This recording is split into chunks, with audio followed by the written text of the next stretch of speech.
তৃতীয় আৰু চতুৰ্থ শ্ৰেণীত এইবাৰ অসম্ভৱ প্ৰাৰ্থীয়ে আবেদন কৰিছে। সৰ্বমুঠ 18 লাখ আবেদন এই 14,000 পোষ্টৰ কাৰণে আমাৰ ওচৰলৈ আহিছে। এইবাৰ আমি প্ৰিলিমিনাৰী পৰীক্ষা নাপাতো, মেইনছ আৰু ভাইভা ভচিৰ মাজেদিয়ে আমি পৰীক্ষাৰ ৰিজাল্ট দিম। অৱশ্যে 11 লাখ ছাত্ৰ ছাত্ৰীয়ে যেতিয়া 2100 পৰীক্ষা কেন্দ্ৰত পৰীক্ষা দিব, ই এটা ভীষণ প্ৰত্যাহ্বানমূলক হ'ব। কেনেকে পৰীক্ষা পাতিব পাৰিম, 2100 স্কুল কলেজ, ই এটা ডাঙৰ প্ৰত্যাহ্বান হ'ব। চৰকাৰী বিষয়াসকলে এই বিষয়ে আলাপ আলোচনা আৰম্ভ কৰিছে। যি কি নহওক, দুই এজনে সুধি আছে যে সিলেবাছ কেতিয়া দিব।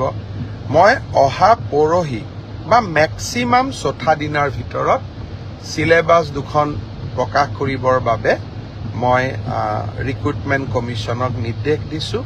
আৰু মই ভাবোঁ যে ইয়াৰ পিছত এই পৰীক্ষা সম্পৰ্কীয় আপোনালোকে যি কথা বুজিব খোজে, জানিব খোজে, ইয়াৰ পিছত ৰিক্ৰুটমেণ্ট কমিশ্যনে আপোনালোকক জনাই থাকিব।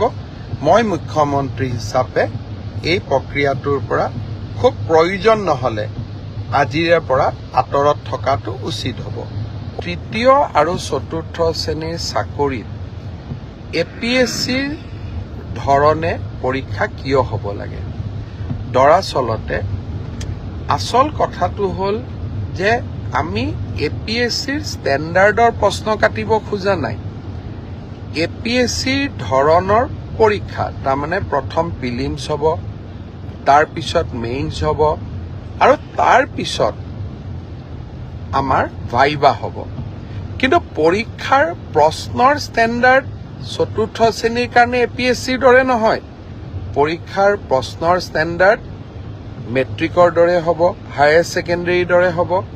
তেনেকে তৃতীয় শ্ৰেণীৰ কাৰণেও আমি এই ধৰণৰ যিটো পৰীক্ষাৰ বাবে প্ৰয়োজনীয়, অৰ্থাৎ গ্ৰেজুৱেশ্যন যাৰ কোৱালিফিকেশ্যন, তাৰ বাবে সিলেবাছ গ্ৰেজুৱেশ্যন হ'ব, হায়াৰ ছেকেণ্ডেৰী যাৰ সিলেবাছ, তাৰ সিলেবাছ হায়াৰ ছেকেণ্ডেৰী হ'ব। কিন্তু আমি এটা প্ৰস্তাৱ দিছিলোঁ যে এইবাৰ ADREৰ পৰীক্ষা প্ৰিলিমছ হওক, মেইনছ হওক আৰু ইণ্টাৰভিউ হওক। কিয় কৈছিলোঁ? আপোনালোকে জানি আচৰিত হ'ব যে 7,000 পোষ্টৰ ভিতৰত এটা পোষ্ট আছে যাৰ কোৱালিফিকেশ্যন হায়াৰ ছেকেণ্ডেৰী, আৰু সেই শিতানত 3,700 পোষ্ট আছে। তাৰ বিপৰীতে 11 লাখ ল'ৰা ছোৱালীয়ে আবেদন কৰিছে। 11 লাখ ল'ৰা ছোৱালীক যেতিয়া আমি পৰীক্ষা পাতিব যাম, এটা পৰীক্ষা কেন্দ্ৰত যদি 500তকৈও আমি ল'ৰা ছোৱালী বহাৰ সুবিধা দিওঁ, আমাক 2100 পৰীক্ষা কেন্দ্ৰ লাগিব। আৰু 2100 পৰীক্ষা কেন্দ্ৰত সমানে এটা পৰীক্ষাৰ কোৱালিটি মেইনটেইন কৰাটো অসম্ভৱ প্ৰত্যাহ্বানমূলক হৈ পৰে। যেতিয়া আমি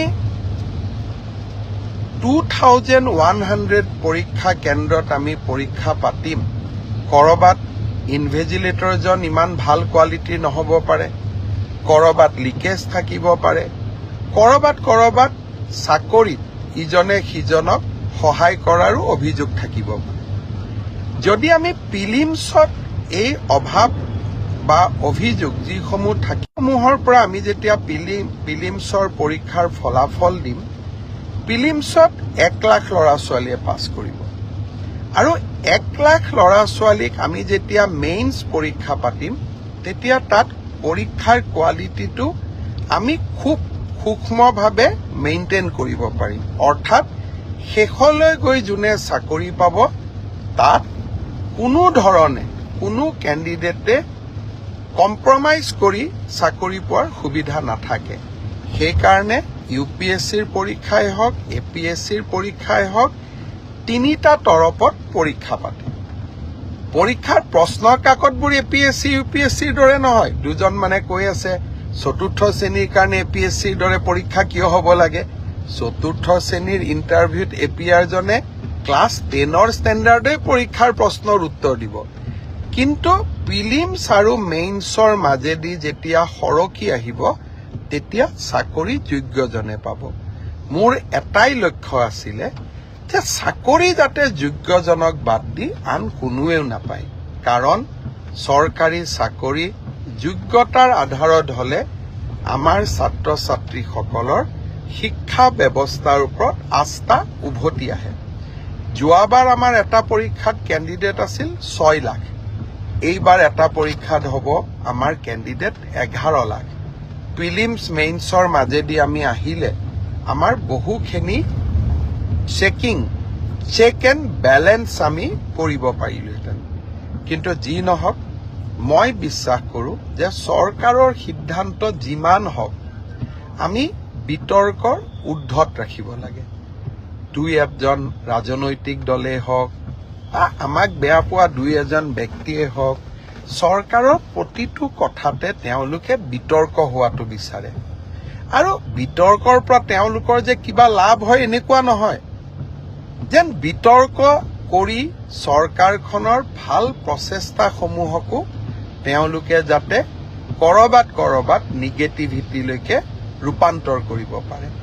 সেইবাবে ময়ো সাৱধানে থাকিব খুজিছোঁ।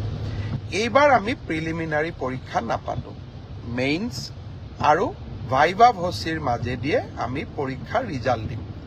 অৱশ্যে 11 লাখ ছাত্ৰ ছাত্ৰীয়ে যেতিয়া 2100 পৰীক্ষা কেন্দ্ৰত পৰীক্ষা দিব, ই এটা ভীষণ প্ৰত্যাহ্বানমূলক হ'ব। কেনেকৈ পৰীক্ষা পাতিব পাৰিম, 2100 স্কুল কলেজ, ই এটা ডাঙৰ প্ৰত্যাহ্বান হ'ব। চৰকাৰী বিষয়াসকলে এই বিষয়ে আলাপ আলোচনা আৰম্ভ কৰিছে।